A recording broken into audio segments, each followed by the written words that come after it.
गोपाल दा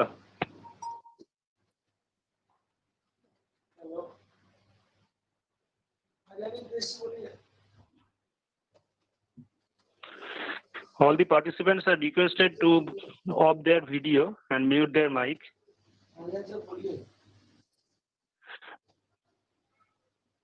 Please off your video. All the participants are requested to off their video.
Novik.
তাহলে 11টা এবার আমি শুরু করি।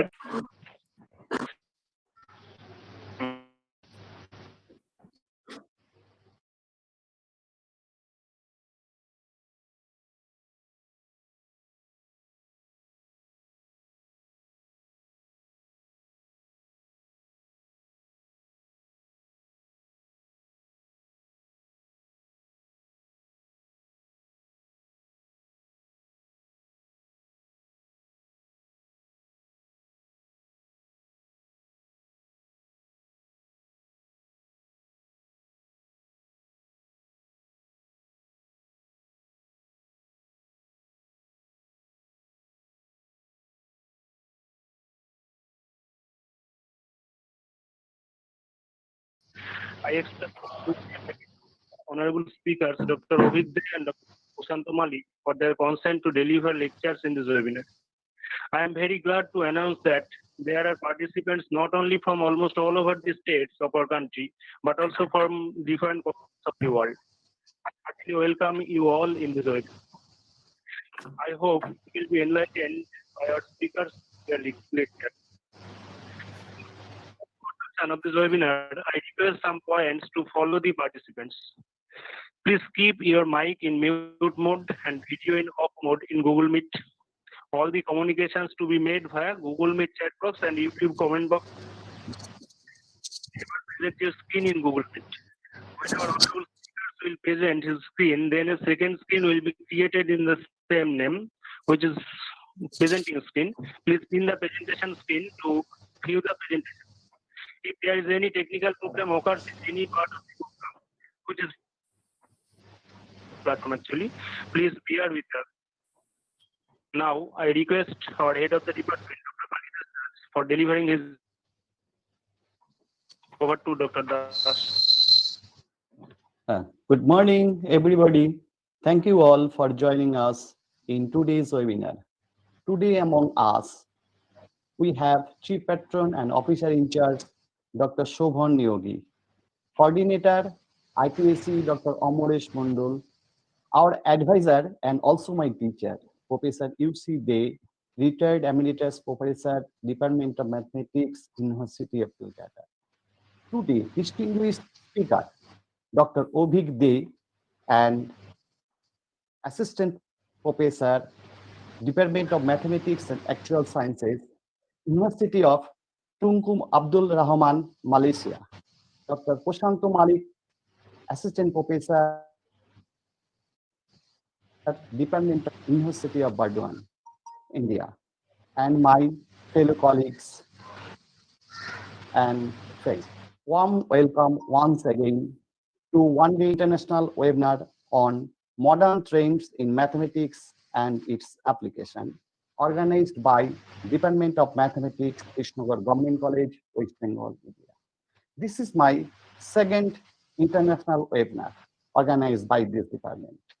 Now, without further ado, we will turn the time over toward respected officer in charge to deliver his welcome address. Thank you, everyone. Sir, please. Thank you, Dr. Das. Namaskar and good morning to you all present in this webinar platform. At first, I welcome our two distinguished speakers, Dr. Ovik Das, Assistant Professor, Department of Mathematics and Actuarial Sciences, University Tunku Abdul Rahman, Malaysia, and Dr. Prashanto Malik, Assistant Professor, Department of Mathematics, University of Burdwan, West Bengal, India. This is the second webinar, rather international webinar, being organized by our mathematics department during this pandemic time. And this is almost the 20, we have reached about 20th webinar during this last 1.5 months. I also welcome my colleagues who are present here, my beloved students from our college, and teachers and students and research scholars and all the other dignitaries who have registered themselves for this webinar from various parts of the world and also India and from our state. Our college, which was established in November 1845, is celebrating its 175th year of establishment since 27th November 2019. We planned to perform various activities, special activities rather, to commemorate this grand occasion. But due to this COVID pandemic problem, since middle of March 2020, we are in a state where we cannot open the colleges, students are not coming to colleges, teachers cannot go to the college. Rather, this technical facility which Google Meet and YouTube is providing throughout the world has helped us a lot to continue with our this rather higher level of academic activities. That is this sort of scientific and other seminars which our 15 different departments in the college are organizing on a regular basis. I am really grateful to all my colleagues and head of the departments for organizing this sort of webinars. Now, as this college is facing the problem, we are not sure when we'll be able to open the college. I think we will continue with this sort of webinar for months and weeks to come. I will not continue further to consume the time of the speakers. Rather, I once again welcome our two distinguished speakers, Dr. Ovik De and Dr. Prashant Malik, in this webinar, and all of our students and others who have joined from mathematics department. They will be definitely benefited from their lectures. With this hope, I conclude my small speech and I'll now hand over the microphone to my colleague, Dr. Amaris Mondal, Associate Professor and IQAC Coordinator of our college, for his speech. Now, Dr. Mondal, please. Thank you. Thank you. Thank you. Good morning. Good morning, everybody. It's my privilege to have been asked to say a few words in this one-day international level webinar on modern trends in mathematics applications, organized by the Department of Mathematics. On behalf of Internal Quality Assurance Cell, Government College, I would like to express my hearty congratulations to Dr. Liz Das, head of the Department of Mathematics, and his very active departmental colleagues for organizing two international webinars within a short period. I am happy to observe that at this pandemic situation, all head of the departments, along with all faculties, have been trying to maintain academic activities as far as possible in our institution. Now, I would like to convey my sincere gratitude and regards to our distinguished speakers, Dr. Ovik De, Assistant Professor, Department of Mathematical and Actuarial Sciences, University Tunku Abdul Rahman, Malaysia, and Dr. Prashant Malik, Assistant Professor, Department of Mathematics, University of Burdwan, for giving their kind consent to deliver in this webinar. From core of my heart, I believe that this webinar discussion will surely enrich all the participants. I am expecting all success of today's webinar. Thank you all. Thank you, sir, and IQAC coordinator, sir. Now, I request Dr. Gopal Das to introduce our first speaker and invite him to deliver his lecture.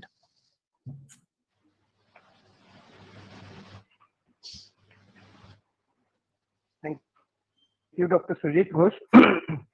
It is an honor and privilege for me to welcome today's first speaker, Dr. Ovik De, on this webinar. His topic of the lecture is the expanding universe. Dr. De received the MSc and PhD degrees in mathematics from Calcutta University. He started his professional career as lecturer in BP Poddar Institute of Management and Technology. He was a teacher assistant in the Institute of Mathematical Sciences of University of Malaysia. He is now assistant professor of University Tunku Abdul Rahman of Malaysia. He contributed near about 30 articles in the international journals. He delivered His talks in different institutions of Hungary, Turkey, Serbia, Korea, Japan. His research interests include differential geometry, cosmology. Today, we are honored to have you with us. Hearty welcome to you, Dr. Dey. Over to Dr. Dey.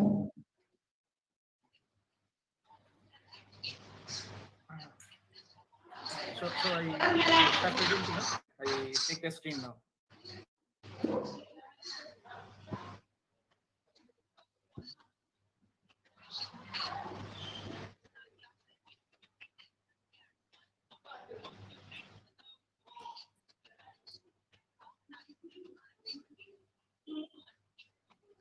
Can you see my screen?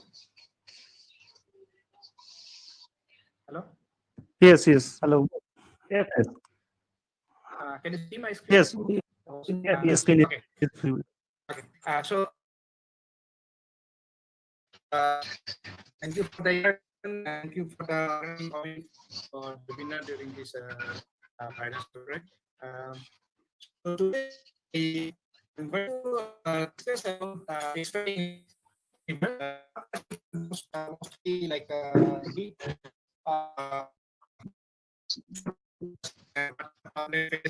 one team how to choose. So today this is about few things. So the main motivate to discuss the history of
vacuum case, he considered Pij equals to 0.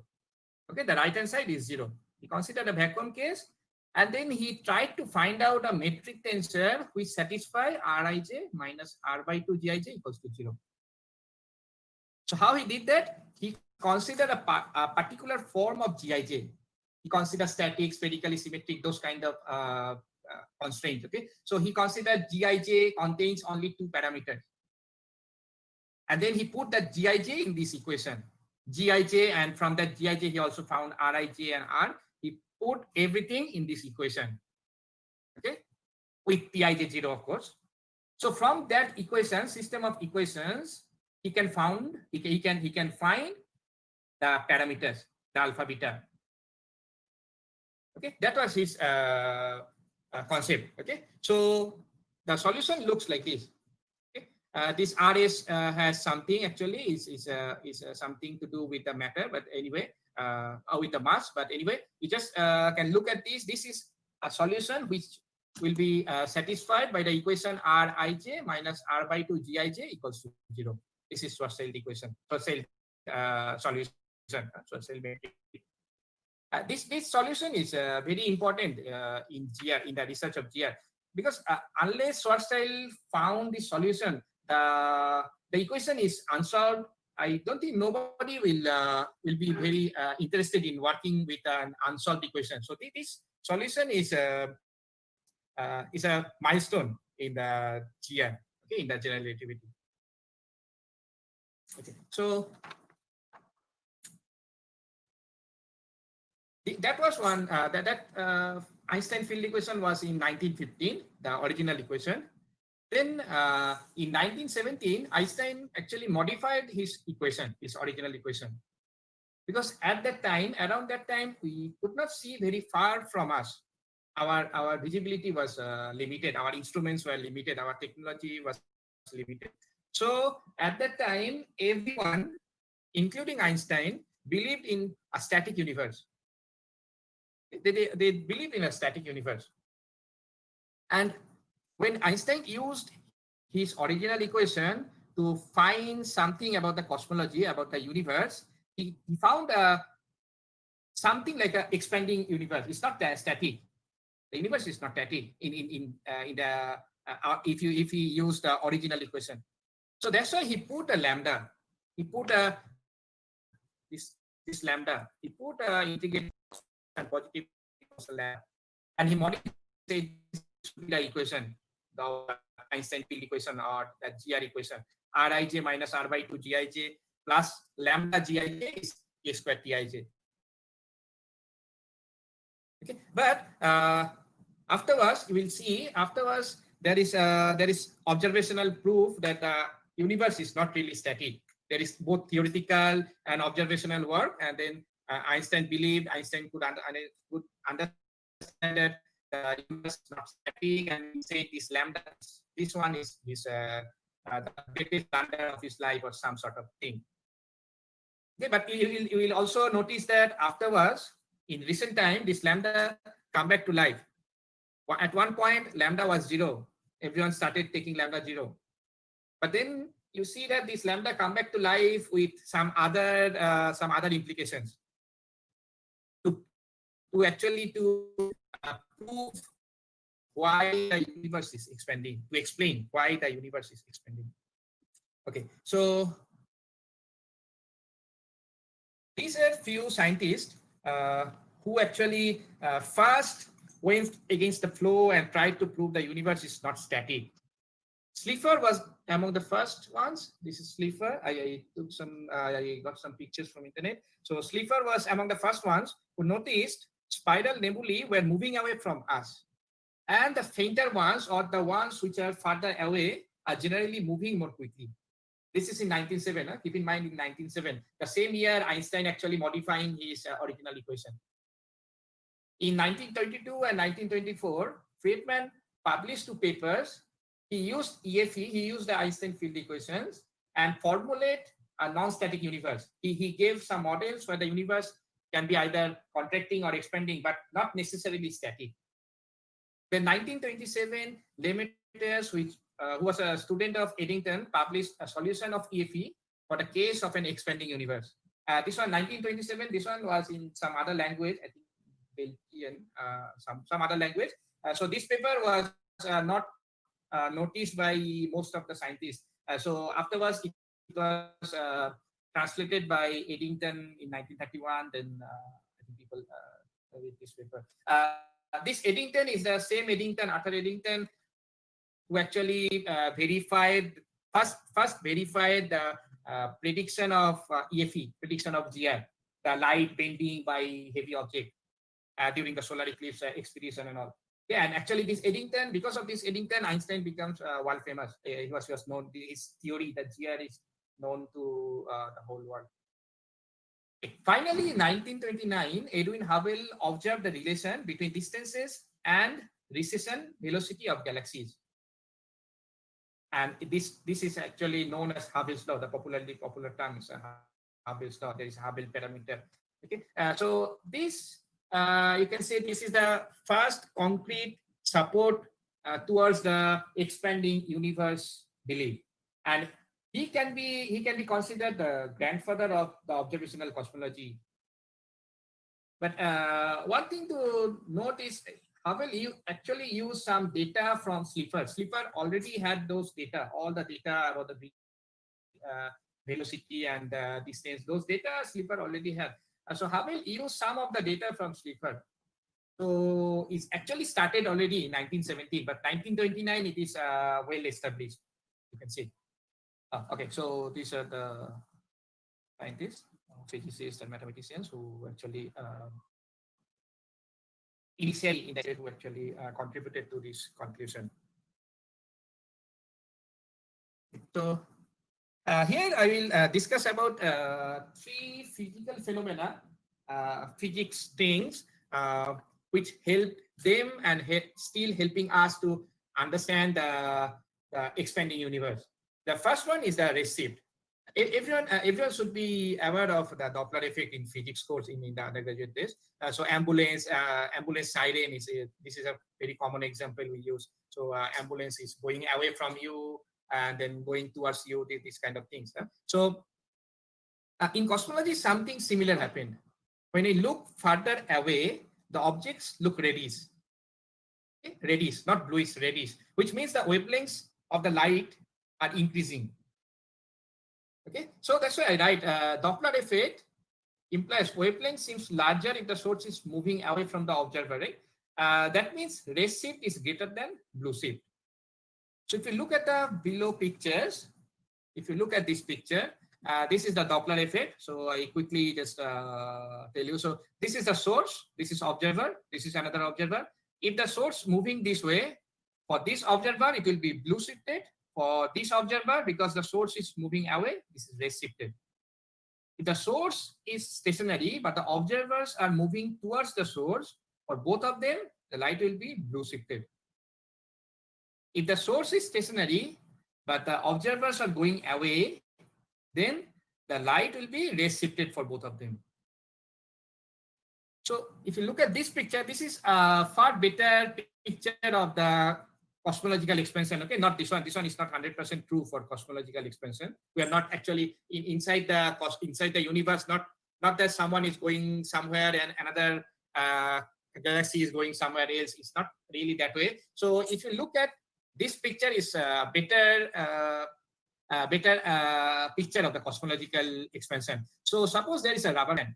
You are holding the rubber band from 2 sides, and then there is a length. There is a wave. There is the wavelength λ0 here. So the distance between this peak and this peak. If you stretch the rubber band, of course, the wavelength will increase.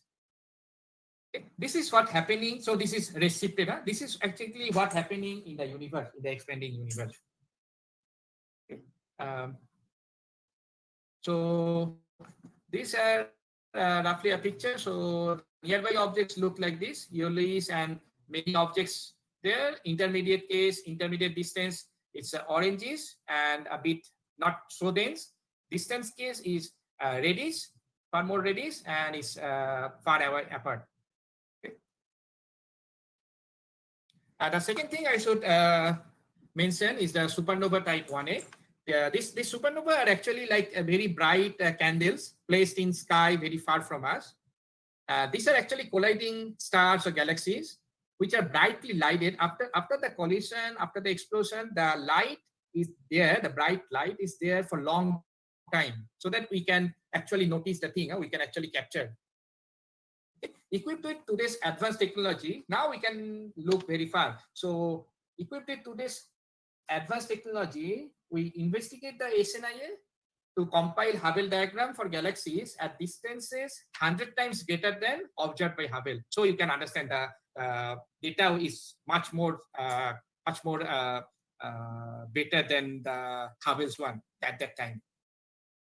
Okay. So here is one picture. Suppose this is our Earth, and this is the Sun. Light takes 8 minutes to reach us from the Sun. So if at this point you get a light, at this moment you get a light, that light actually emitted from the Sun 8 minutes ago. So if that light records something, records some story, that story is actually about 8 minutes before the moment now, before the present time, right? If we get some data from the light, that light actually have the record, have the data, which is actually 8 minutes before happened. Similarly, suppose we have a star and the light coming from that star is taking 4.3 years to reach Earth. So if we get some light from there at this moment, it actually recorded some data of 4.3 years ago in history. Okay, that's why we say if we look far, it means we are looking back in history. If we look far, that light coming from further away means that thing happened further back in history. Okay. The next one, the final one, is the cosmic microwave background. The CMB was predicted in 1948, but it was detected in 1965. That also actually is accidentally detected. Wilson and Penzias were doing some experiment involving some microwave receivers. They have some antennas, and they found some noises. So they cleaned the antenna and they took the antenna, they put it in some other direction, but every time they try, there is still the noise, same noise. Okay, and ultimately they realize that these noises are coming from every direction from the sky or from the Big Bang. Actually, it's later they realize it's actually coming from the leftover energies from Big Bang. Okay. So this was the first detection of CMB, cosmic microwave background. At the same time, another group of physicists were actually trying to detect the CMB, but they could not do it. Before them, accidentally, these two scientists already detected the thing, but they didn't know about the theory. They didn't know what they have done. The other group, they know the theory. They were trying to detect, but they could not do it. Okay. So this group actually helped Penzias and Wilson to understand the thing, what great thing they already achieved.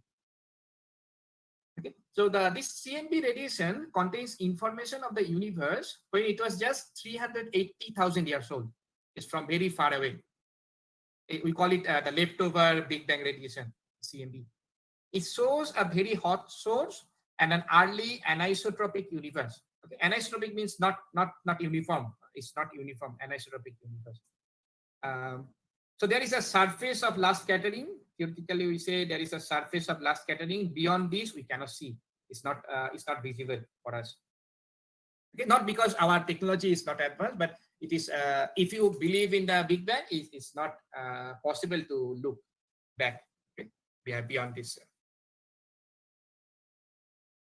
Okay, so these are some pictures. Okay, so this is Wilson and Penzias. These are some pictures taken by the satellites. So 1992 and 2003 and 2013. So you can see how clearer, how high resolution it becomes nowadays. Okay, so this one is all these things actually denoting the fluctuations in energy. Okay? And we believe that initially it is the universe very small, dense, hot, and it is anisotropic and maybe inhomogeneous. It's not uniform. but this expansion makes it look uniform.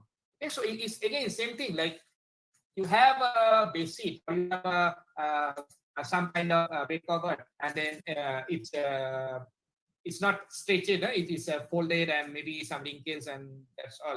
It's there. Then some of you hold the corners and you stretch it. Once you stretch it, it looks very uniform. There is no more wrinkles. This is what happened with the universe, we believe. Initially it's wrinkled, but when it started expanding, it becomes uniform, like what we see today. So these three things actually, the observational cosmology, they use cosmic micro background, and these things are used by observational data to verify our theory.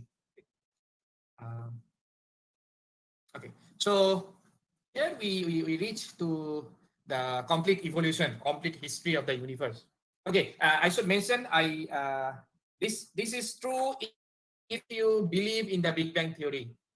There are many other model of the universe, of the history of the universe, like bouncing cosmology, etc. All the theories have some limitations. So Big Bang also has limitations, but this is maybe the most well-established theory, both theoretically and with observational data. Okay, so this story is about Big Bang. If you believe in Big Bang, if you don't believe in Big Bang, then this story is not good anymore. Okay, so what Big Bang says is that there is a very point mass, very dense, very small mass. This is the beginning of the universe. Once the Big Bang happened, there is a very rapid expansion. Very rapid expansion. Okay, the early inflation. This is the early inflation. Okay? It lasted for 10 to the power minus 32 seconds. After that, there are some. Okay, this story is about particle physics. So there are in the beginning, it's very hot. There are no neutron, proton, no atoms. Everything is like a plasma. It's like they call it a soup, plasma soup. There cannot be. It's so hot that there cannot be any kind of atoms. Okay, but it's gradually, when it expands, it started cooling down, and there is electron, proton, hydrogen, and all these things started coming up. Okay, so these are the some theoretically some time frame. So 1 microsecond this formed, and 0.01 second nuclear fusion begins. 3 minutes the nuclear fusion ends, and this is the time 380,000 years that the cosmic microwave background is coming to us from here. Okay, this is the last scattering. So before this time, because initially the universe was hot, so after it's cooled down to this portion, this stage, through expanding, of course, through expanding, photons could travel far away. Okay, the foggy universe, before this one is foggy. The photon is colliding with all the things, and then it cannot pass through. Okay, it cannot go very far. But this foggy universe started clearing up, it becoming transparent. So this last scattering, this portion is the transition from foggy to transparent universe. Okay, so here we are today. So if you look at the picture, in this portion there is another inflation, another accelerated expansion. Right? There is another accelerated expansion. That's what making our life so much trouble. We cannot explain this. We thought that there is gravitational force which will make the expansion slowly. It will slow down. The expansion is slow down, but we see is the reverse. It's actually expanding in higher rate. The accelerated expansion in the modern days. Okay, so this is the problem we try to solve. We try to explain this phenomena.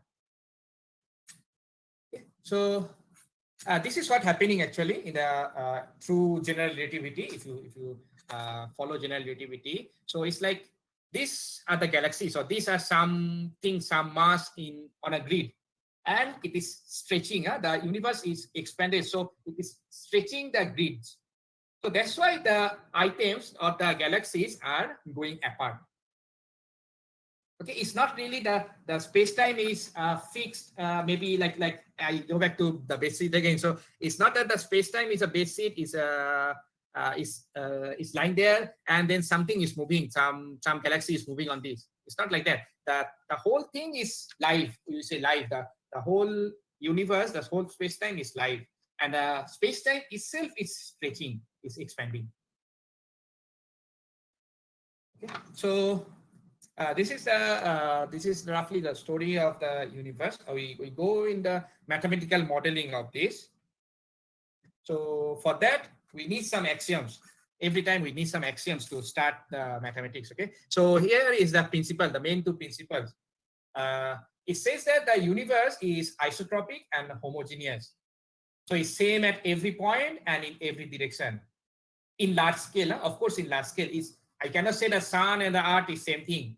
But if you zoom out, if you go like in a Google map, you are trying to zooming out, then after a while you cannot see this is the house, this is the road, and this is the pond. You will see everything is almost uniform. Okay, so this is in a very large scale. Universe is uniform thing. Okay? It's same at every point. It's same in every direction. Okay, there is no preferred point or there is no preferred direction. But mathematically, this means the universe must be a maximally symmetric space, or it means there are maximal number of linearly independent Killing vectors. Okay? This is the cosmological principle, the original principle. But for our case, for our mathematical modeling, we actually had to give up this principle, the whole principle, and we have some part of it. What we consider, what we assume is that it is spatially isotropic and homogeneous. Spatially means it's not a time. So if you consider the time slices, the hypersurface, every hypersurface is isotropic and homogeneous. Okay, so you can consider our universe is word product between a real line and a space form. Okay, it's like R, Riemannian product cross with a AT is a function, the space form. Okay, so how we define this word product is the metric of this. If you denote this metric by G bar, the G bar is G plus G is from R. Suppose G is the metric of the R, so G bar is G plus A squared T with the metric of the space form. Okay, so that's why I write the line element looks like this: dA squared equals to minus dt squared plus A squared T. This is the metric of the space form.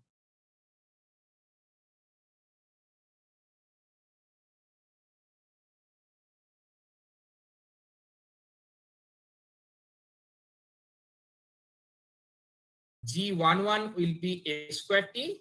Okay, one more second. This K, I forgot this K. This K is the curvature. It can be -1, 0, or +1.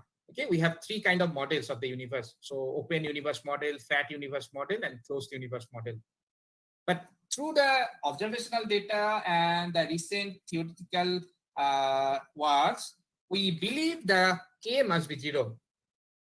Okay, it's a flat Robertson-Walker space-time. Okay, it's a flat universe. So the K from now on, we put the K equals to 0. So just forget this one. Okay, there is no such thing. Okay, just forget K equals to K is here. So therefore, we can write G00 equals to -1. G11 is A squared T. G22 is A squared T R squared. And G33 is A squared T R squared sine squared theta. Okay, so we get the metric, we get the Gij metric tensor.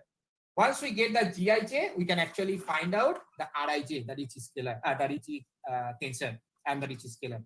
Okay, so that's what we will do. That's what Friedman did. This is Friedman equations. That's what he did. This is the Einstein equations, original equation. This. So he put the Gij he got from the Robertson-Walker metric, and the Rij he calculated from this metric. The R calculated from Rij. So he put all these things here, and he considered Pij is the perfect fluid type that I already mentioned, perfect fluid. So he got these two equations. Okay, so it's like R00. When you put the 0, component, I equals to 0, j equals to 0, you get one equation. When you put I equals to 1, j equals to 1, you get another equation. Okay, but I equals to 2, j equals to 2, R2, 2 and 3 component will be same as 1 component. Okay, it is not linearly independent.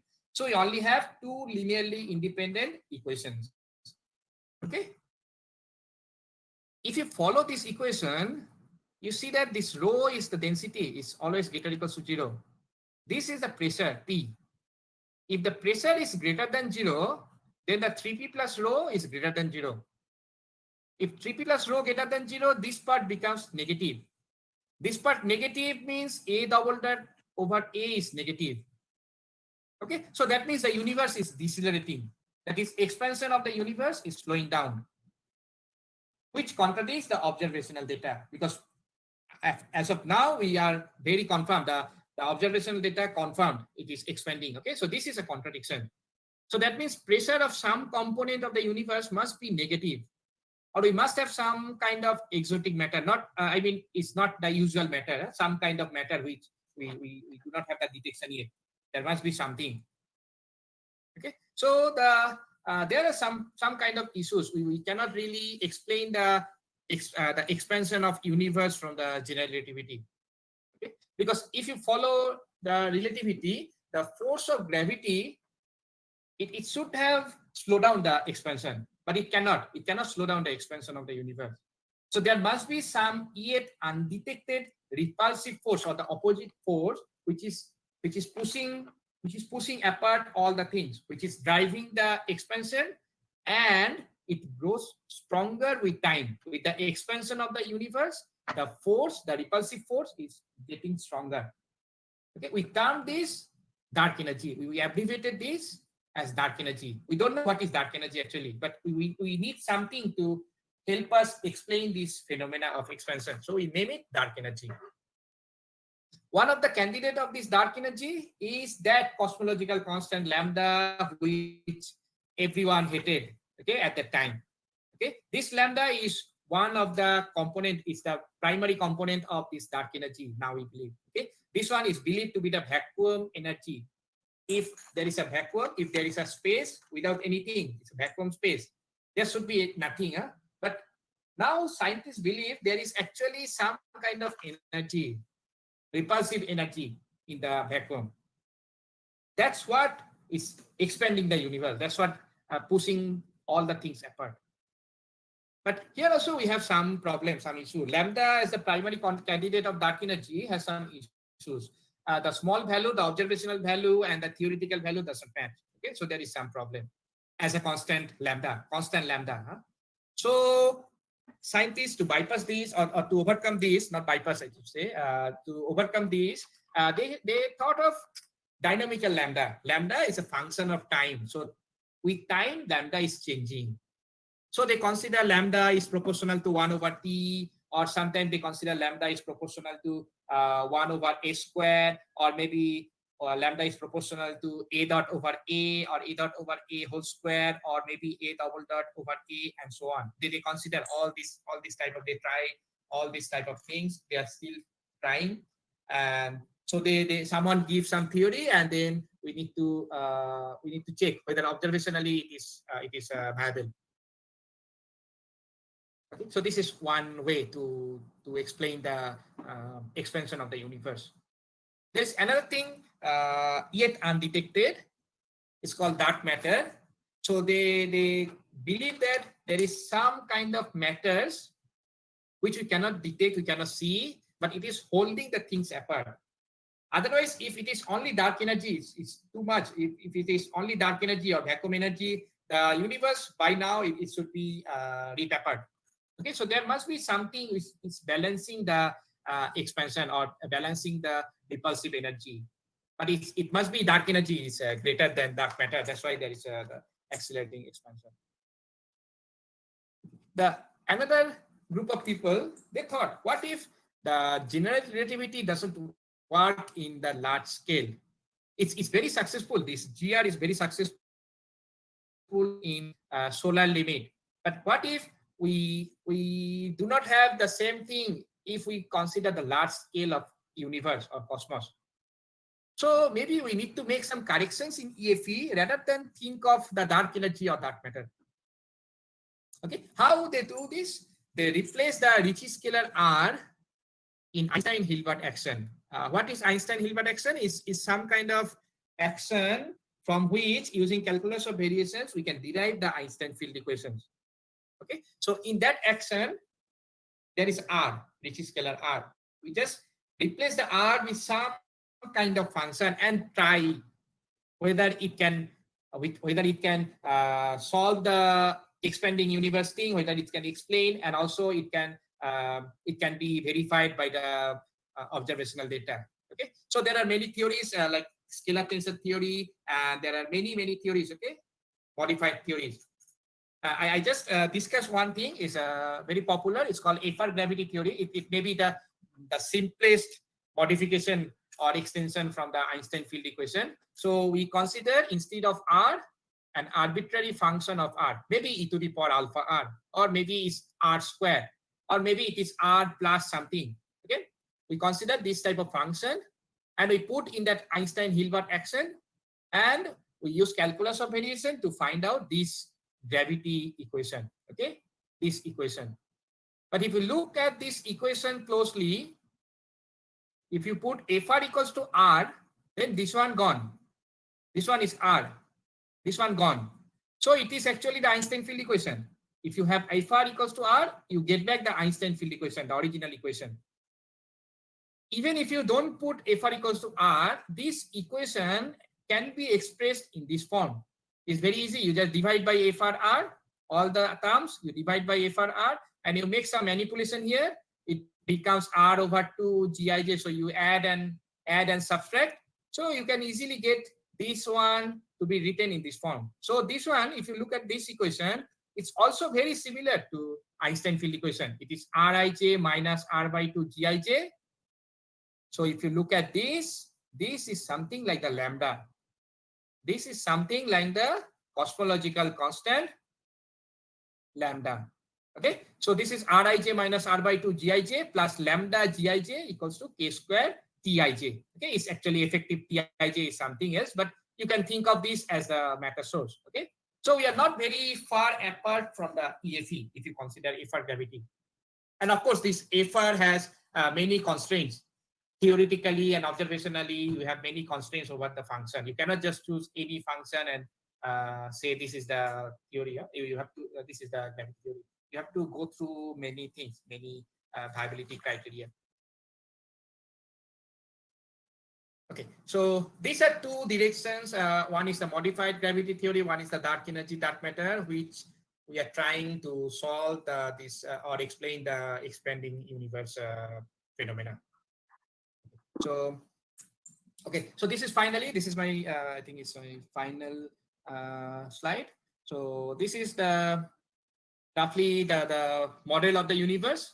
So this is Big Bang, there is inflation, accelerated expansion, then there is deceleration, and present time there is another accelerated expansion, this portion. After this, in future, there can be three possibilities. One is the gravitational force is too much and it can pull everything towards it. Okay, so we get a big crunch. This is called the closed universe model. There is another one. It is called the open universe model. In the open universe model, gravity negligibly slows down the rate of expansion, so it is still accelerating, and it is called the big rip. The third one is if the dark energy is constant, so it's actually expanding, but it slows down, and asymptotically the rate of expansion, rate of acceleration will be 0, but it's still expanding. Okay, so the fate is similar, is big rip.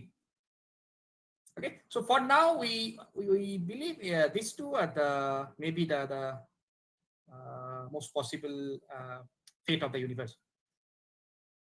Okay, so that's all about my lecture. This is the appendix.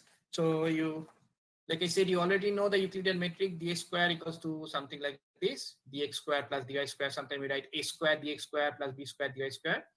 So this one we can in general write as Gij dxi dxj. dx square equals to Gij dxi dxj.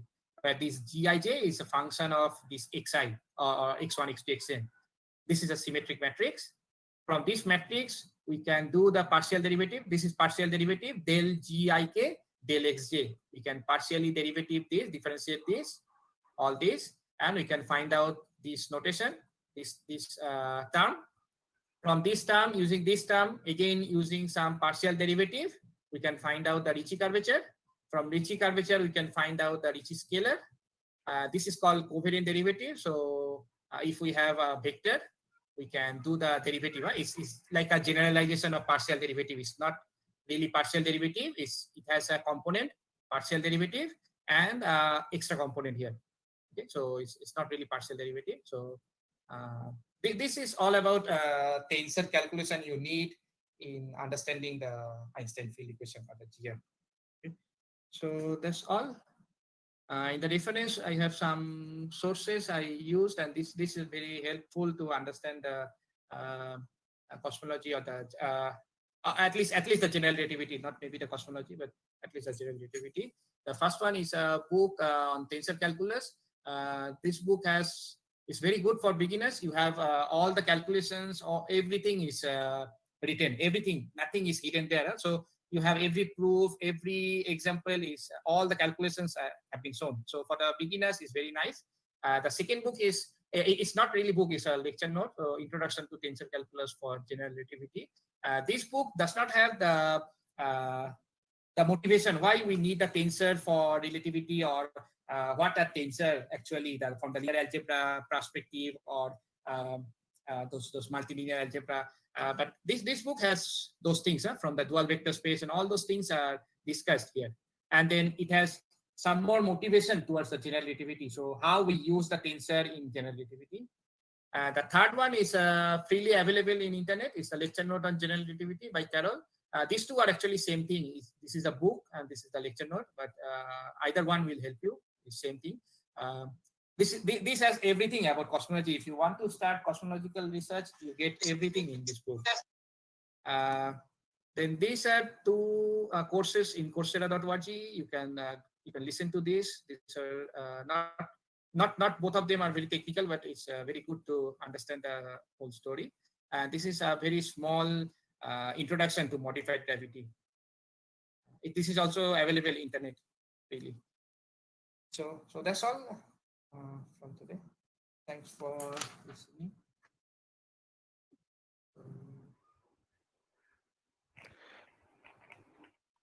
So maybe I stop sharing. Thank you. Thank you, Dr. De. Your presentation is very nice and clear. And from our participants, there are a few questions. I have one question. I have one question. Okay. Please ask. Please, sir. Is it possible for dark energy to change its form from time to time? If you consider like I said, the dark energy, if you consider is the lambda, the cosmological constant, then actually the lambda cannot be at least for now, the lambda cannot be constant. We have some problem if we consider lambda is constant. So lambda we are considering is a function of time. So of course the dark energy is a function, is changing dynamical thing. And there are many forms. It's actually this type of research is started long ago and it's still ongoing. And they are trying with several type of combination of functions. But so whatever we do, actually, we have to ultimately go through the observational data. They have to verify whether our theory is correct or not. Thank you.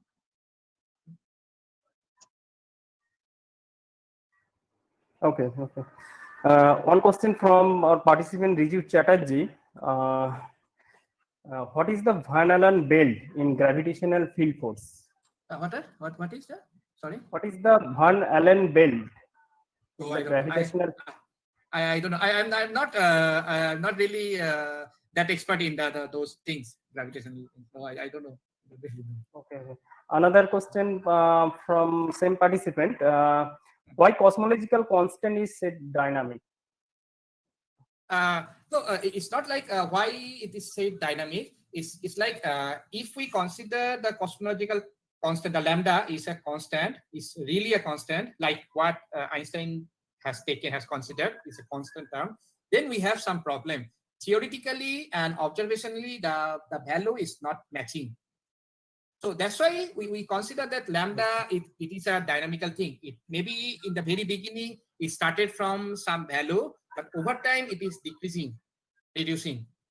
And then that's why that's the reason. Everything is like what I believe is like we are trying to explain the natural phenomena. So we maybe today we are considering something is constant, but afterwards someone found some observational data and that shows that there are some problems. Then we have to overcome that problem. So we consider some alternate idea. So that's why now we are thinking lambda should not be constant. Maybe it is a function of time, but not really only function of time. It may be a function directly, not a function of time. Maybe it's a function of the Hubble parameter, or maybe the A dot by A, or maybe it's a function of the density, or maybe a function of something else. So, Okay, sir. Thanks once again. Your presentation was very nice, and I thank you, sir. Thank you.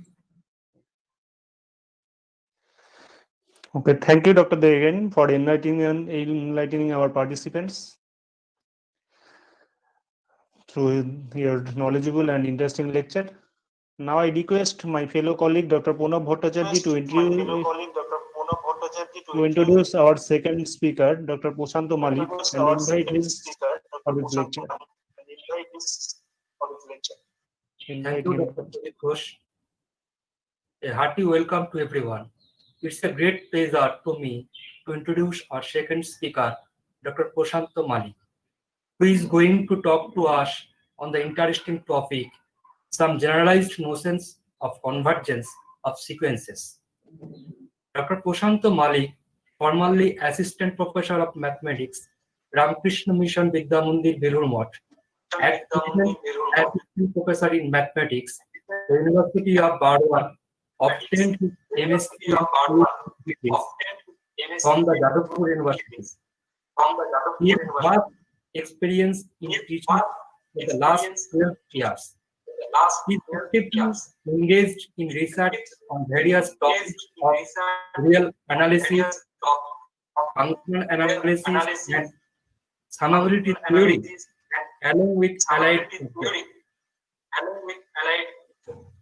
He has many research papers published in reputed international journals and has presented many research papers in national and international conferences in India and abroad. One of his scholars has been awarded PhD degree under his supervision. I welcome Dr. Malik to deliver his speech. Please, sir, you may start now.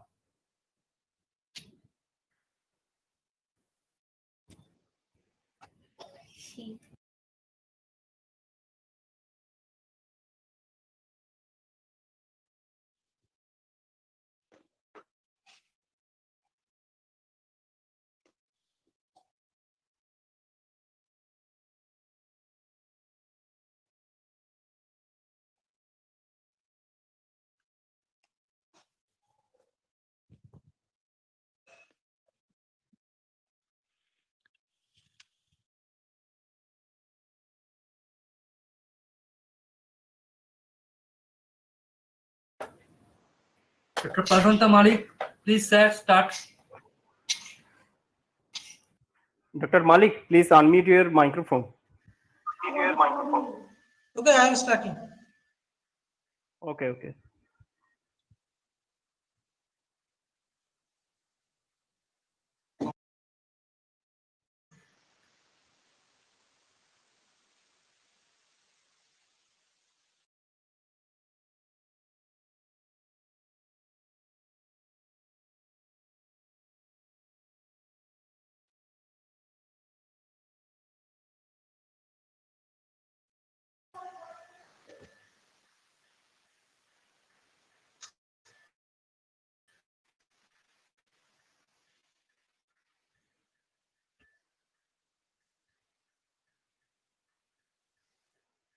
Okay. First of all, I wish to convey my sincere thanks to the organizer for giving me the opportunity. Now I am going to discuss about some generalized notions of convergence of sequences.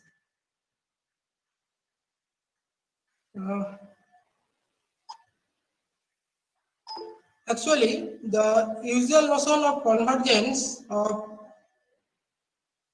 sequences analyzed by several methods.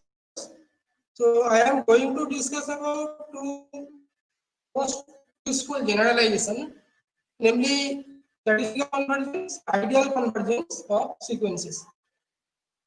So first of all, what is the usual notions of convergence of sequences? We everybody know what is a sequence. If S is a non-empty set, then a sequence X in S is a mapping X from N to S. We denote it by sequence Xn.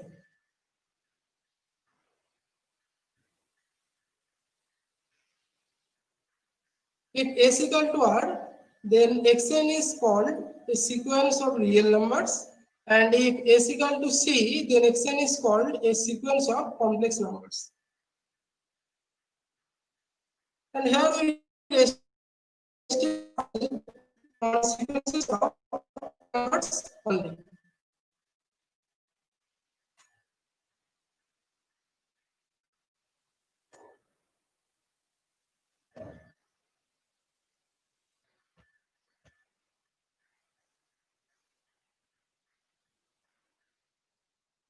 Now, I am going to the convergence. A sequence of real numbers is said to be convergent to a real number I if for every epsilon greater than 0, there exists Pi in N such that mod of Xn minus J less than epsilon for all N greater or equal to K. And in this case, J is called the limit of the sequence X. Everybody know this. Actually, it means that for any epsilon greater than 0, outside of epsilon neighborhood of J, only finitely many terms of the sequence can be left.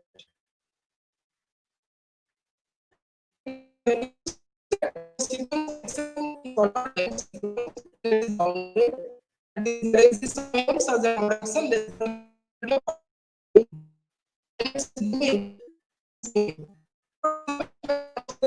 one plus 1 by n, then it is a convergent sequence and it converges to 1. And here 1 is the limit and it is unique and the sequence is bounded. Now, consider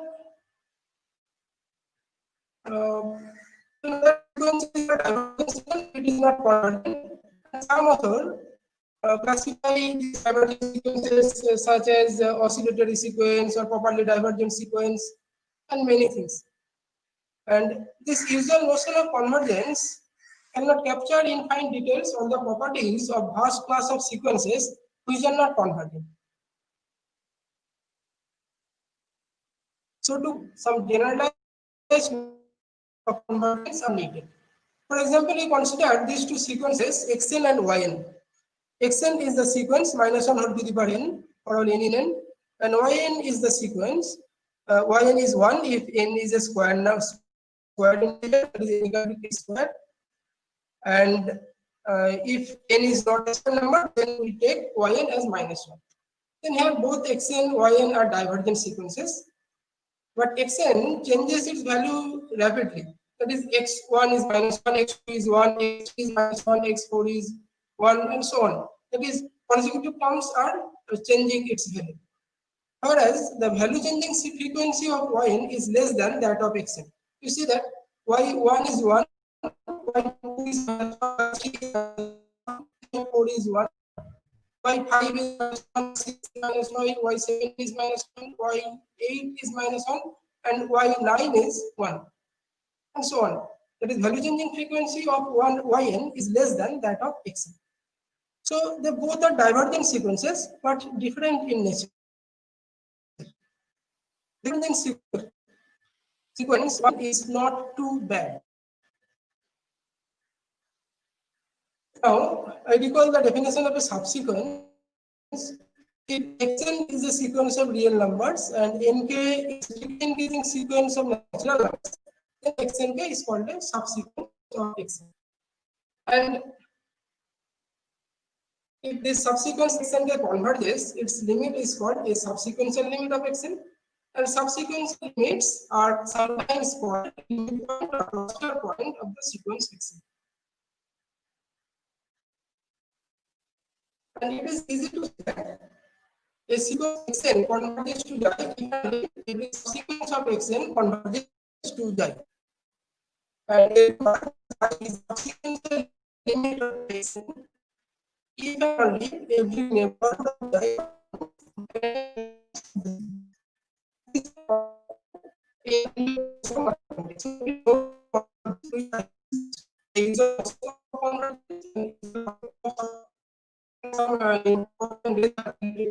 subsequence and sequence. Also, in our previous example, limit points. Now, how this is generalized to sequences.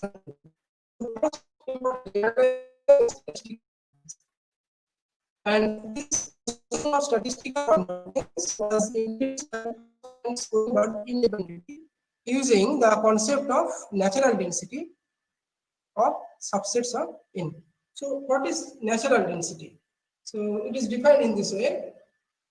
A set M, subset of n, is said to have natural density dm if dm is limit n goes to infinity mod mn by n, where mn is the number of m in capital M is equal to n, and mod mn represents the cardinality of the set M. That is, if the sequence mod mn by n as sequence xn, so if n goes to xn is converted, and then its limit is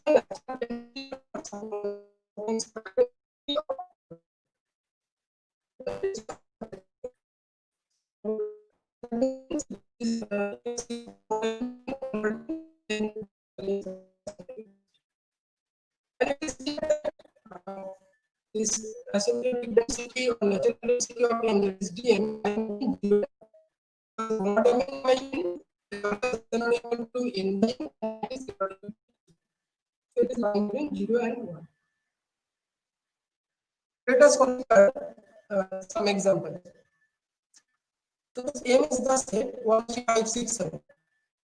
That means 5 elements.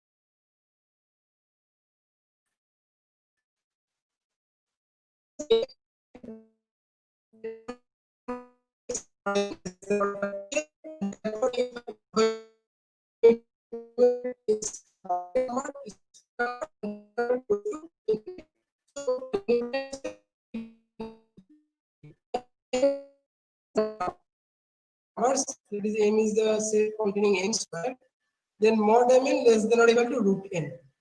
And so n goes to infinity, mod mn by n less than or equal to root n by n, and this limit is greater or equal to 0, and therefore limit n goes to infinity, mod mn by n is 0, that is dm is 0. Now another example, if m is the set of all even natural numbers, that is m is the collection of all 2n, n in n, then cardinality of mn is box n by 2, that is greatest integral value of n by 2 not exceeding n by 2, box n by 2. And so mod mn by n is box n by 2 by n, and box n by 2 can be written as n by 2 minus fractional part of n by 2. Second bracket n by 2 represent fractional part of n by 2, whose highest value is 1. And therefore it is half minus fractional part of n by 2 by n, and if I take limit as n goes to infinity, then the limit is half, because this part goes to 0 because it is bounded and n goes to infinity. So we have this limit is half. So every the set of all even integers has natural density half. Similarly, the set of all odd integers can have natural density half. And there are some results which are related to natural density.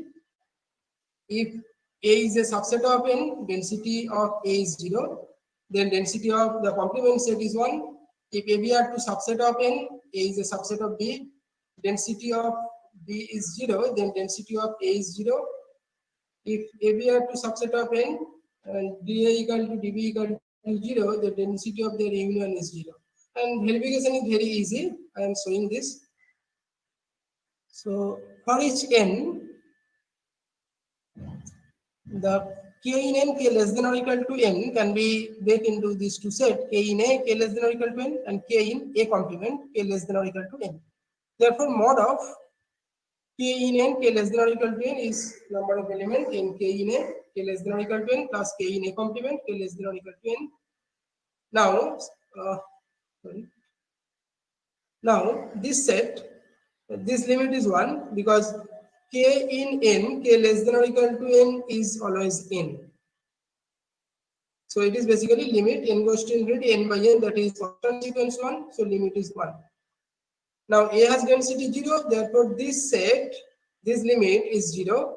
So therefore, if I divide all the quantities and take limit, divide by n and take limit as n goes to infinity, then this limit is 1. Limit of this part will be 0, and therefore limit of this part is 1. Therefore, and this limit is basically asymptotic density of A complement. So density of A complement is 1. Now again, if B is a subset of A, in that case we see that k in B, k less than or equal to n, is basically contained in k in A, k less than or equal to n, and therefore number of elements in k in B, k less than or equal to n by n is less than or equal to number of elements k in A, k less than or equal to n by n. And since limit of this sequence is 0, so by Sandwich theorem, limit of this sequence is 0. That means density of B is 0. Similarly, if two sets have natural density 0, then their union has natural density 0. Suppose AB are, since AB, A intersection B is subset of A or subset of B, and A has density 0, B has density 0, so their intersection has density 0. Now we see that number of elements in K, number of elements in A union B, K in A union B, K less than or equal to n, is equal to number of element, number of k in A, k less than or equal to n, plus k in B, k less than or equal to n, minus k in intersection, k less than or equal to n. Now limit of this sequence is 0 because density of A is 0. This limit is 0 because density of B is 0, and this limit is 0 because density of A intersection B is 0, and therefore density of A union B is 0. So these are three lemmas which will be needed in our successive discussion. So now, how I wish to discuss how this notion of usual convergence is generalized using this concept of natural density. So it is defined in this way: a sequence xk of real numbers is said to be statistically convergent to xi if for every epsilon greater than 0, density of k in n mod of such that mod of xk minus xi greater or equal to 0. And in this case, we write statistical limit of xk equal to xi. So that's what I'm saying. Say the epsilon neighborhood, the terms which are lying epsilon neighborhood of xi should have density 0. So in case of usual convergence, what we have? We have that if a sequence converges to some number usual, the number of terms which are lying epsilon neighborhood of xi are finite in number. But here we are losing this criteria. Here we are saying that the number of terms which are lying out of epsilon neighborhood of xi may be infinite in number, but their density should be 0. Then we can say it is statistically convergent. Okay, so Let us see our example 2.2. It is basically our previous example 2.1, where the sequence yn was taken. That sequence y was it is 1 if n is a square number, it is -1 otherwise. So here we see that for any epsilon greater than 0, the a epsilon means those n in n such that mod of yn minus of -1 greater or equal to epsilon. Then this a epsilon is a subset of a square. Because a epsilon means here we are collecting those n such that mod of yn minus -1 greater or equal to epsilon. So this can happen, mod of yn minus -1 greater or equal to epsilon. This can happen if yn is 1. That means if n is a square number. So a number n, it belongs to n, it belongs to a epsilon. That means that n is a square number. Therefore, a epsilon is a subset of k square, collection of k square. And we have already discussed that the set of all square numbers has natural density 0. So this is a subset of this set. This set has natural density 0, and therefore by our law, A has density 0. So density of this set A epsilon is 0. That, and then by our definition, we want to say that the sequence y is statistically converges to -1.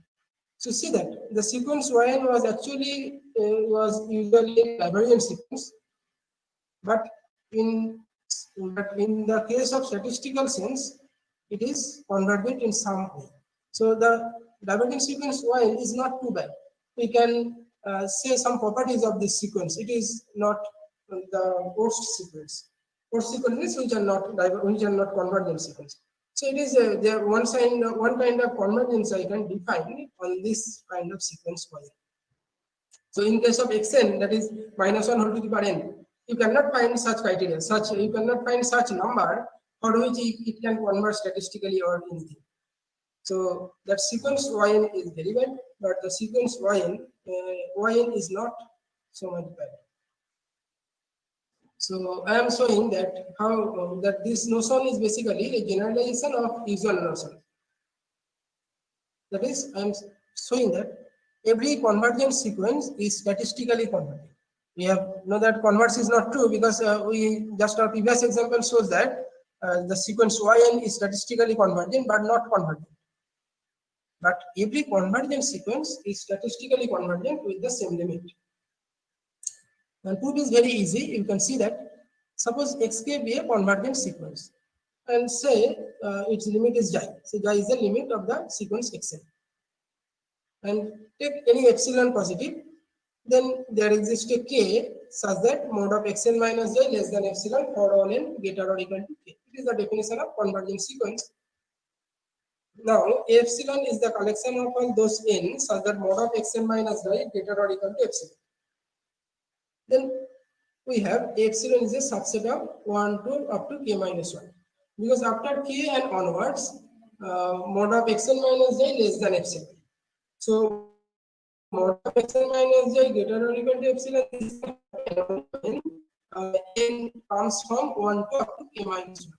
That is number of terms which are lying outside of epsilon neighborhood of xi. So epsilon is a subset of 1 to up to k minus 1. And since it is a finite set, 1 to k minus 1, it is a finite set, and therefore density of this set is 0, and epsilon is a subset of the set, and so density of epsilon is 0. Okay? Since the density of the set epsilon is 0, the sequence is statistically converges to xi. So every convergent sequence is statistically convergent. Important property of convergence is that limit concept. The limit of a convergence is so in case of statistical convergence, that criteria is also satisfied. The limit of a statistically convergent sequence is unique. So we are showing that if xk is a sequence of real numbers, then it can converge statistically to at most one element. So let xk be a statistically convergent sequence of real numbers. So if possible, let xn statistically converges to L1 and also L2, where L1 different from L2. Now set epsilon equal to mod L1 minus L2 by 3. Since xn statistically converges to L1, so density of A1 epsilon is 0, where A1 epsilon is those n which are lying epsilon by 2 neighborhood of outside of epsilon by 2 neighborhood of L1. Again, since xn is statistically converges to L2, so density of A epsilon is 0, where A2 epsilon is those n which are lying outside of epsilon by 2 neighborhood of L2. So A2 epsilon is equal to density of their union is 0. And so density of A1 epsilon intersects A2 epsilon is 1.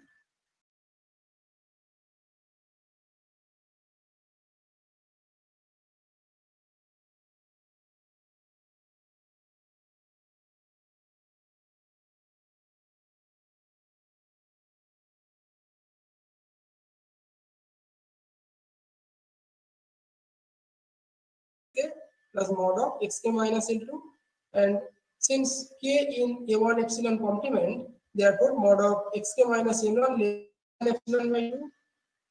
Again k in epsilon complement, so mod of xk minus L2 less than epsilon by 2. So we get it is epsilon, and that is equal to mod of L1 minus L2 by 3.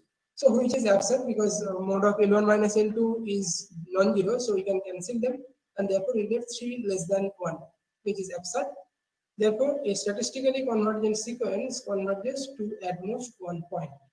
That is limit is zero. Now, another property of convergent sequence is that if a sequence xk converges to some number, then every subsequence of that sequence converges to that number. And the converse is also true for case of usual convergence. Now, in case of statistical convergence, does the result hold? That is, if x is a statistically convergent sequence of real numbers and it converges statistically to L, does every subsequence of xk converge statistically to L? That is what we get in case of usual convergence. That similar result can similar result may or may not hold in case of statistical convergence. We consider a sequence yn in example 2.2. That is, or 2.2 is this example, where yn is 1 if n equal to k squared, and yn minus 1. Otherwise, when n is not squared, then yn is minus 1. So in that case, sequence, we see that the sequence statistically converges to minus 1. We have put this. But the subsequence yk square, it is the constant sequence 1 1 1 yk square. It is the constant sequence 1, and therefore it converges to 1. The subsequence yk square converges to 1, and since every convergent sequence is statistically convergent, so the subsequence yk square statistically converges to 1. You see that the sequence yn is statistically convergent to minus 1. Minus 1, but the subsequent yk square converges statistically to 1. Is there any problem?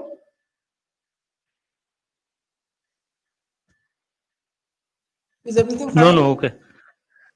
Everything is fine. Actually, some participants has unmuted them. Everything is fine. Actually, some participants has unmuted them.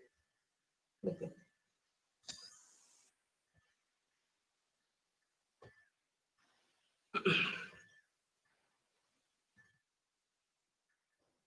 So we now present a necessary and sufficient condition for statistical convergence.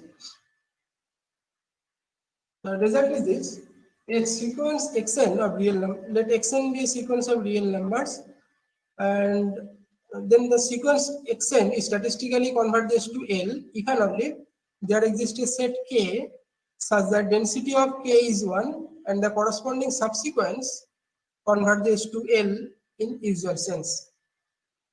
And the proof is a little bit tricky, so I am giving the sketch only.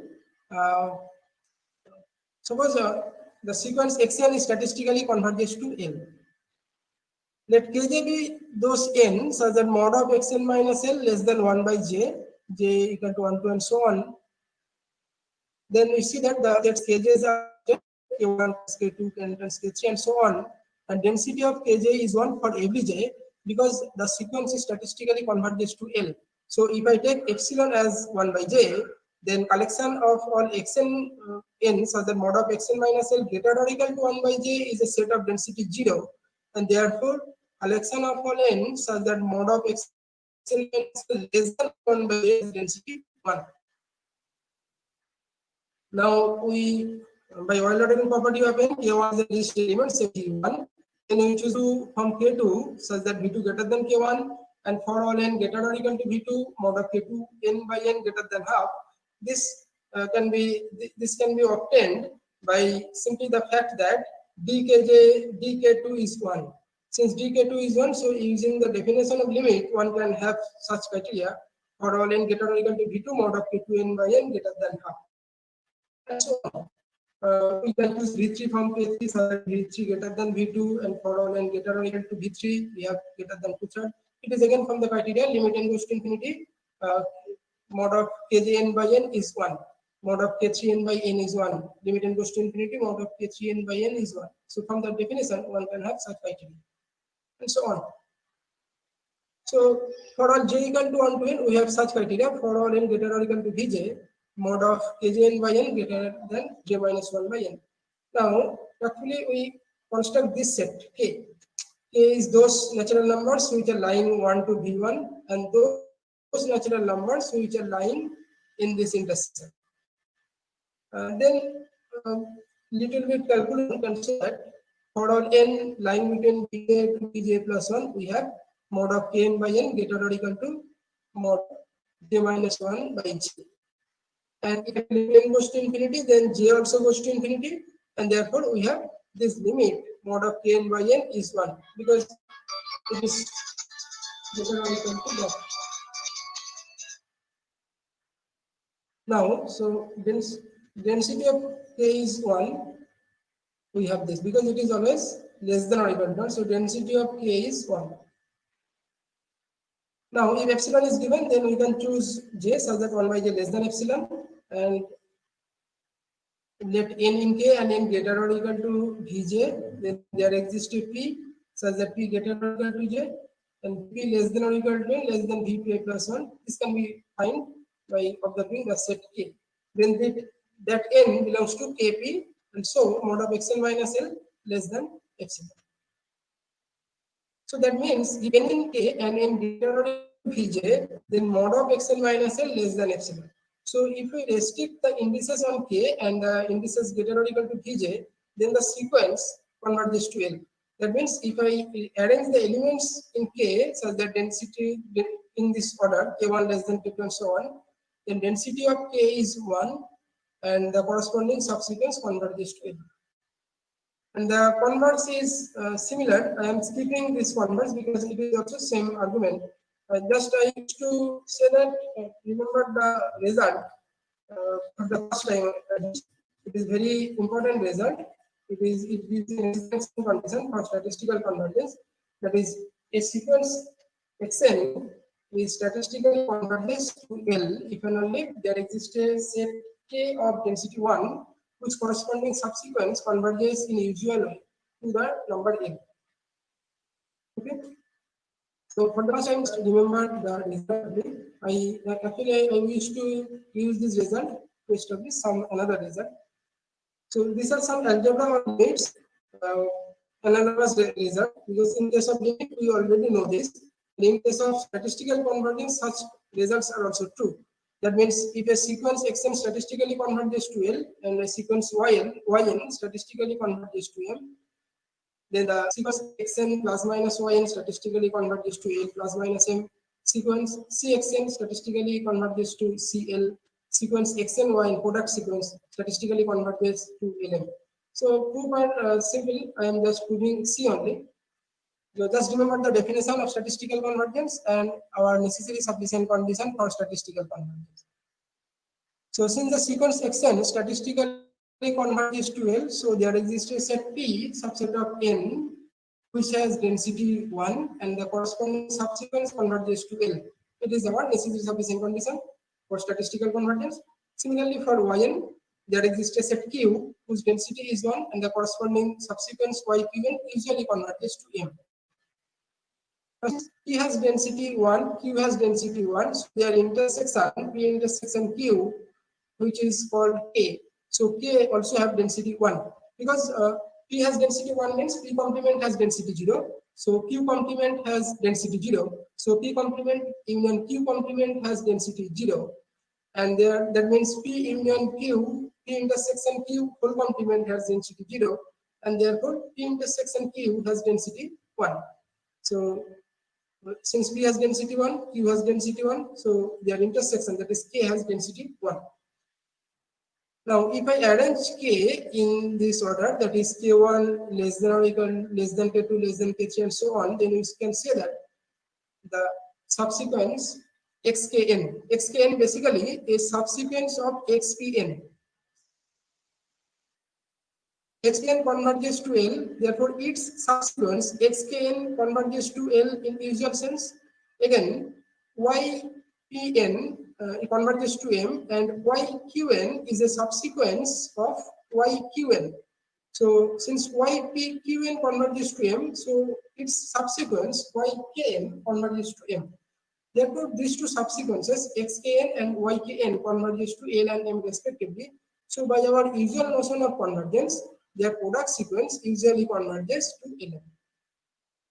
So what we have, K is a set of natural density 1 and the corresponding sequence xkn, ykn converges to Lm. So by again our necessary sufficient condition, sequence xn, yn converges statistically to Lm because it has density 1 and the corresponding subsequence usually converges to Lm, and our result is necessary sufficient. So from that result we have this result. Now we are going to another important generalization that actually it means that in case of subsequential limit, sometimes it is called statistical, sometimes it is called limit point or cluster point. And there is no distinction between limit point or cluster point in case of ordinary convergence. But in case of statistical convergence, they are basically different in nature. That is, subsequential limit are basically different in nature in case of statistical convergence. Actually, in case of usual convergence, if a subsequence converges to some number, then we call it is a subsequential limit. Also, there is equivalent relation. If every neighborhood of some number contains infinitely many terms of the sequence, then that number is also a subsequential limit.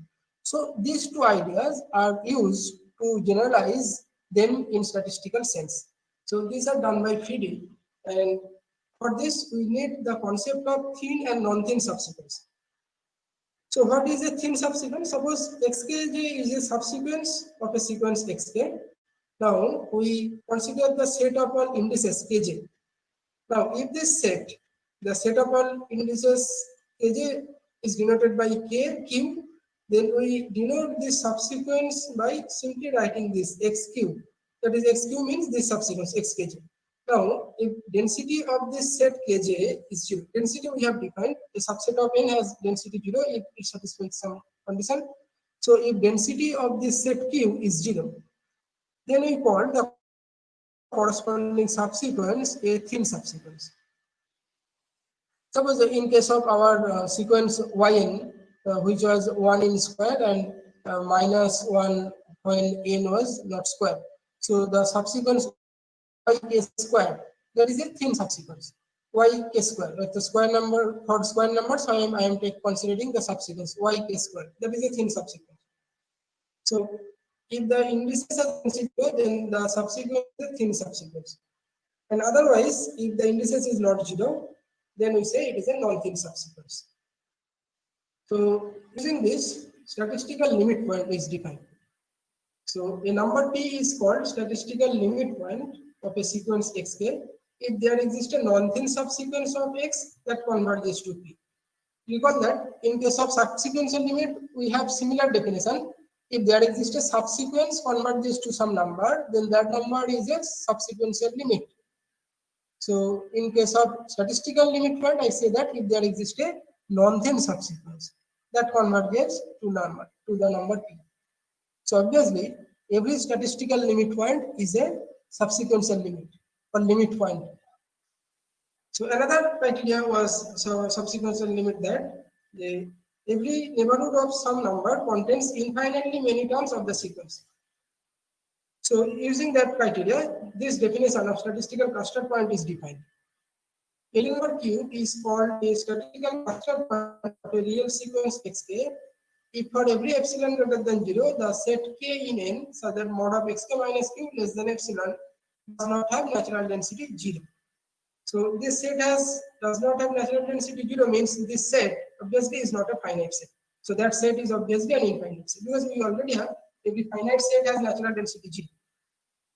So this set is infinite set. So that means every statistical cluster point is a subsequential limit also. So if we use this notation lambda x, gamma x, and Lx to denote the set of all statistical limit point, statistical cluster point, and subsequential limit, then we obviously have this lambda x subset of gamma x. Every statistical limit point is a subsequential limit, and gamma x also subset of Lx. That is, every statistical cluster point is a ordinary limit point. Now, if I consider the sequence y again, which is x2.2, then for that sequence we see that 1 and minus 1 both are limit points. But here, statistical limit point is minus 1 because the subsequence corresponding to this sequence, corresponding to the indices which are not square, has density non-zero. Because the square indices has density 0. So when yn and n runs on non-square numbers, non-square integers, positive integers, the density of that set is non-zero. And therefore, the corresponding subsequence is a non-thin subsequence, and that converges to minus 1 because that is a constant sequence. So statistical limit point is minus 1. And also, collection of, if I consider collection of all n such that mod of xn minus 1 less than epsilon, that collection of n should be, density of the set should be non-zero because it contains all these numbers. Every numbers included in that set collection of an n such that mod of yn minus 1 less than epsilon. So density of the set is non-zero, and therefore minus 1 is also statistical cluster point.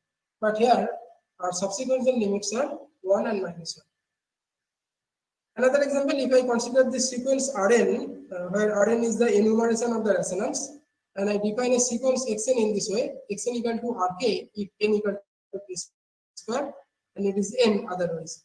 Now, since range of this sequence Rn is q, so the set of all ordinary limit points or subsequential limit for this sequence is whole R, that is Lx is R. Also, there is no convergent non-thin subsequence. So the statistical limit point set is null set, and also the set of all statistical cluster point is also null set. And these are the results which are related to statistical limit point and cluster point.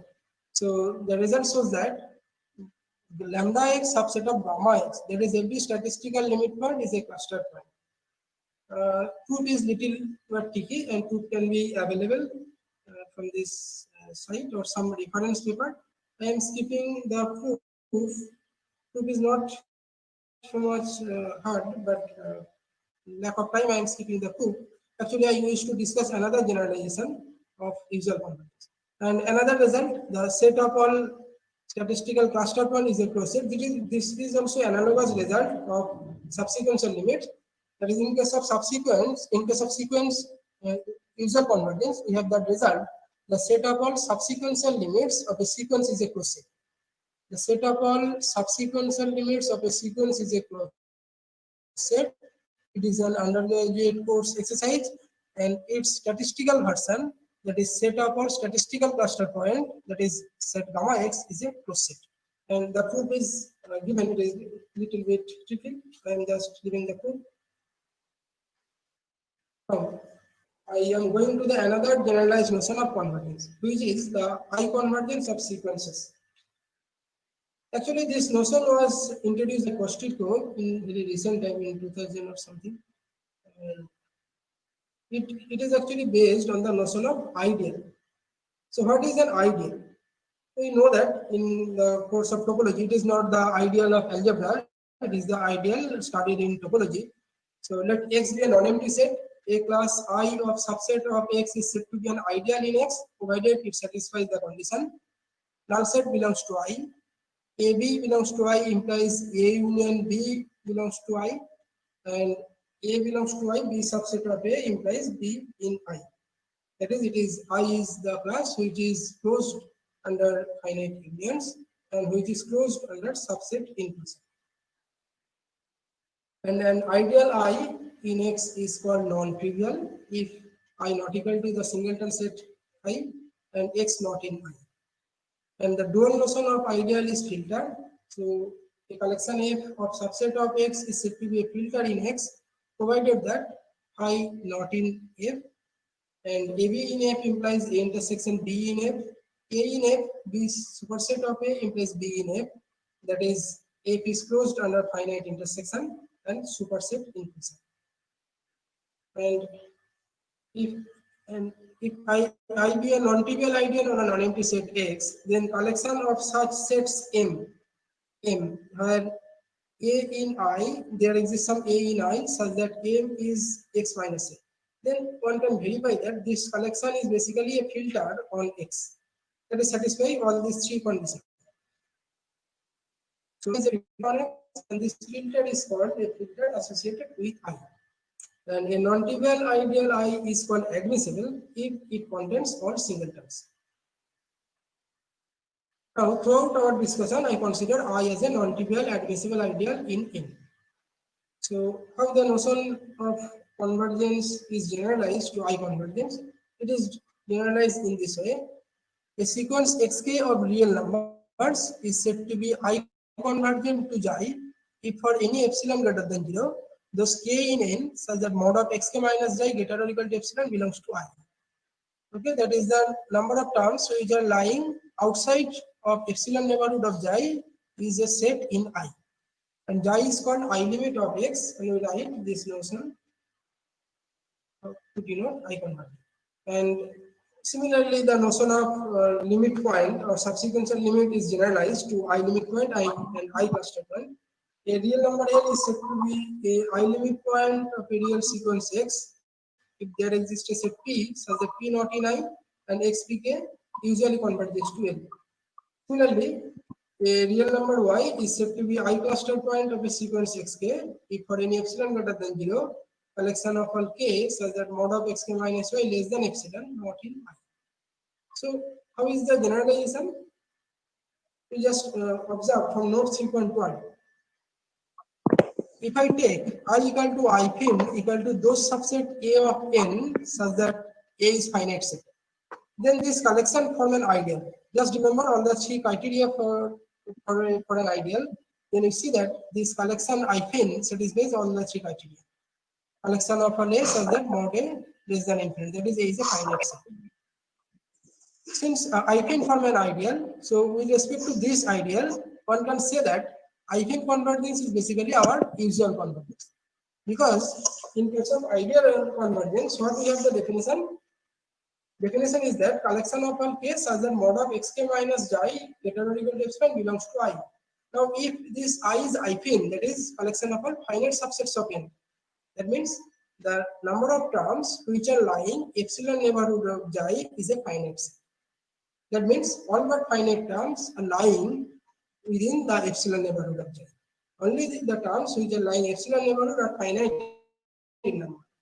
So if I is I fin, then I fin convergence or ideal convergence coincide with usual convergence. And obviously the concept of I fin limit point and cluster point coincide with our usual limit point. Again, if I consider I as ID, those subset A of n such that density of A is 0, then we see that density of A is 0 means but we have the definition.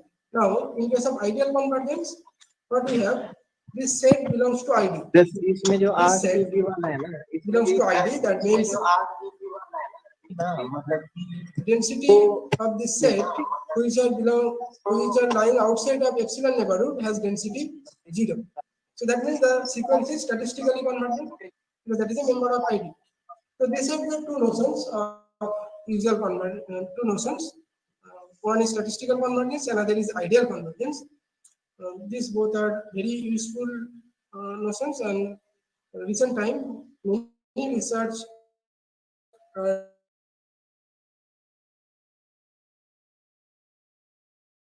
going on this topic. Concept of convergence, that is, every convergence sequence is I-convergent with the same limit. That means I-convergence is a generalization of usual convergence for every admissible ideal. And another result, uniqueness considered, the I limit of an I-convergent sequence is unique. The proof is also very simple, and this can be similar to that of the previous result, where we have proved that statistical limit is unique, similar to that, using the concept of ideal. So I am also skipping the proof. And similar kind of results for the algebra of limits can be done here. That is, if x and y are I-convergent to L and M, then this type of algebra is there. And also the condition of the set of all I limit point is a subset of I cluster point, and the notion of set of all I cluster point is a closed set. So these are very useful generalization, and these are references corresponding to this study. One can have this paper 3D on statistical convergence, where the students can get a very introductive idea on statistical convergence, and the condition of statistical Cauchy condition is also there. And this paper of JFED statistical limit point, there they can get very useful generalization. And these are another references, and these books, the Levin and Zuckerman, there they can get the idea of natural density and introduction to the theory of numbers. So these are all my presentation. Thank you.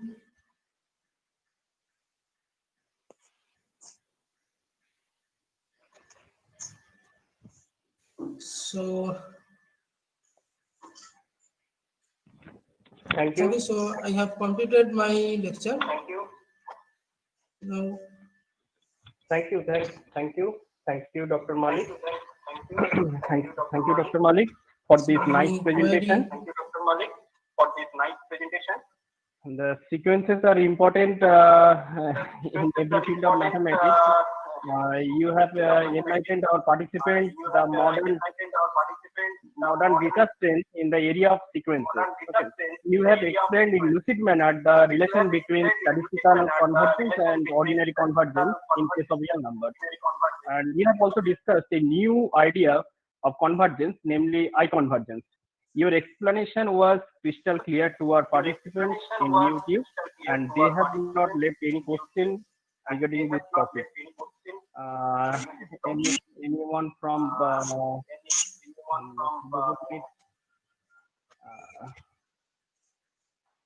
no, I think no question from our participant. So I would like to thank. okay. So thank you. I would like to take another opportunity to thank you once again for giving us your valuable time. Thank you, Dr. Malik. Thank you. Okay. Thank you, everybody. Okay. Thank you again, Dr. Malik, for so nice lecture. I hope the participants has been enlightened by these lectures. Now I request Dr. Pranab Bhattacharya for giving vote of thanks. Thank you, Dr. Sujit Ghosh. Good afternoon, everyone. At the end of this program, I, Pranab Bhattacharya, Assistant Professor of Mathematics, Krishnanagar Government College, am honored and lucky to have the opportunity to give a vote of thanks on this special day. I would like to express my immense gratitude to Excellencies, teachers present in this webinar today. First of all, I would like to thank our respected speakers, Dr. Ovik De and Dr. Prashant Malik, for sparing time out of their busy schedule and enlightening us on these wonderful topics. I hope Their extraordinary knowledge that they have shared with us today will guide us and help us in the future.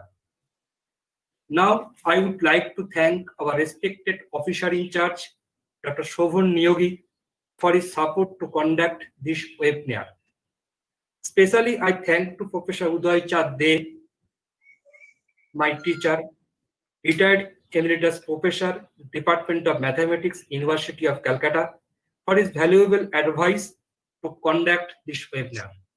I would also like to thank Dr. Amoresh Mondol, Coordinator IQAC, for his valuable advice and cooperation to make this webinar successfully. I would like to thank our HOD, Dr. Kalidas Das, and my beloved colleagues, Dr. Gopal Das and Dr. Sujit Ghosh, for their unwavering effort in making this webinar a grand success. Besides, I would like to thank all the audience in today's webinar for their patience and attention throughout. May their quest for knowledge remain intact forever. Finally, I would like to thank the Almighty for his bountiful blessings and keeping us safe in this pandemic situation. I pray for everyone's safety and health. Thanking again all of you for your unending efforts. Have a nice day. Thank you again, all the participants. Now the webinar is over. We left one by one. Okay. Thank you again. Okay, thank you.